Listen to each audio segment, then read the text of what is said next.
Halo, saya Hana Pasaribu, NPM 19010100269. Dalam video ini, saya memenuhi tugas dari dosen saya, yaitu Bapak Juni Agus Simaremare, SPD MSI, dalam video pembelajaran mengenai puisi dan cerpen untuk sekolah dasar kelas tinggi. Pada bagian ini, saya akan menjelaskan bagaimana metode, media, dan pendekatan yang akan saya gunakan jika saya akan menjadi guru kelak dan bagaimana langkah-langkah dalam saya untuk mengajarkan materi kepada siswa-siswi tersebut.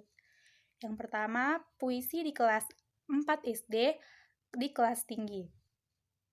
Ketika saya akan disuruh mengajarkan puisi di kelas SD, maka yang pertama kali yang saya lakukan yaitu menyampaikan apa itu pengertian puisi.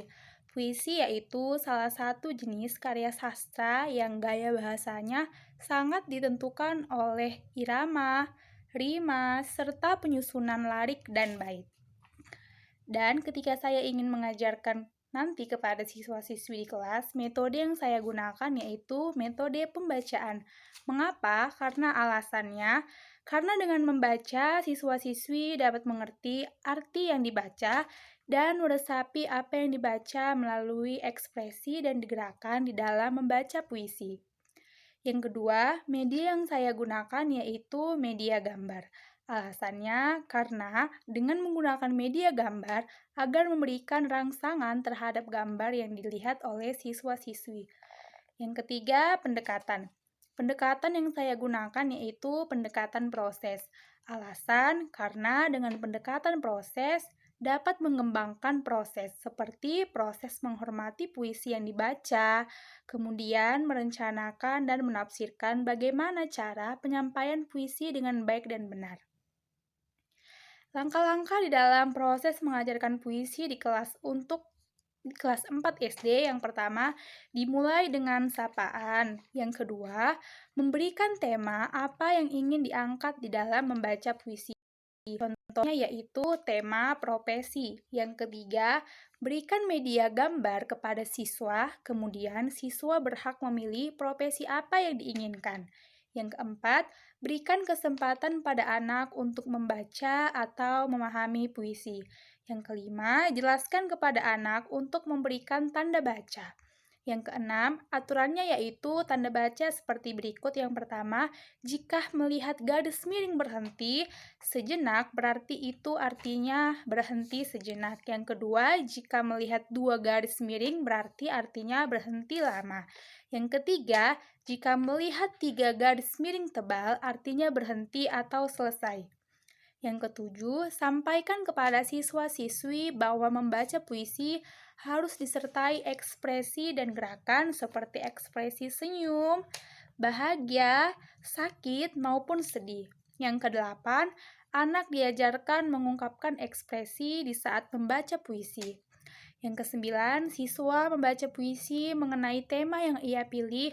Contoh temanya yaitu guru. Yang 10, pada bagian ini, guru langsung mencontohkan bagaimana cara membaca puisi dengan benar. Selanjutnya, cerpen di kelas 6 SD. Sebelum kita masuk ke dalam cerpen, ada baiknya kita harus tahu pengertian dari cerpen. Cerpen yaitu salah satu jenis prosa yang isi ceritanya bukan kejadian nyata dan hanya dibuat-buat. Jumlah kata di dalam cerpen tidak lebih dari 10.000 kata. Penulisan cerpen menggunakan gaya bahasa yang naratif, padat, dan langsung kepada inti cerita. Nah, ketika saya akan disuruh mengajarkan cerpen di kelas 6 SD, maka metode yang saya gunakan yaitu metode inquiry. Nah, pasti kita tahu apa sih itu arti metode inquiry. Inquiry itu yaitu metode yang membuat siswa-siswi itu menjadi mandiri, tahu bagaimana mencari jawaban itu sendiri. Dan alasan saya menggunakan metode ini yaitu agar siswa-siswi itu mandiri dan terbiasa dengan hal yang mandiri, terutama di dalam proses belajar mengajar dan proses mencari jawaban itu sendiri. Yang kedua, media. Media yang saya gunakan yaitu media visual. atau papan tulis. Seperti kita ketahui, media visual dan audiovisual itu berbeda. Maksud dari media audiovisual itu yang bergerak seperti kaset, film, dan yang tidak bergerak atau yang diam itu seperti papan tulis, buku, dan sebagainya. Mengapa saya memilih media visual atau papan tulis? Alasannya karena dengan media ini dapat membantu pandangan siswa-siswi untuk membangun pengetahuan dan keterampilan ketika sesudah atau sebelum membaca cerpen. Ketiga, pendekatan. Pendekatan yang saya gunakan yaitu pendekatan konstekstual. Alasannya karena melalui pendekatan ini guru diajak mampu mengaitkan antara materi yang diajarkan dengan situasi nyata dan mendorong siswa-siswi membuat hubungan antara pengetahuan yang dimilikinya di dalam kehidupan sehari-hari. Langkah-langkah di dalam mengajarkan cerpen kelas 6 SD. Langkah pertama yaitu dimulai dengan sapaan. Yang kedua, memberikan topik apa yang akan dipelajari hari ini, contohnya yaitu mengenai cerpen. Yang ketiga, menjelaskan pengertian cerpen.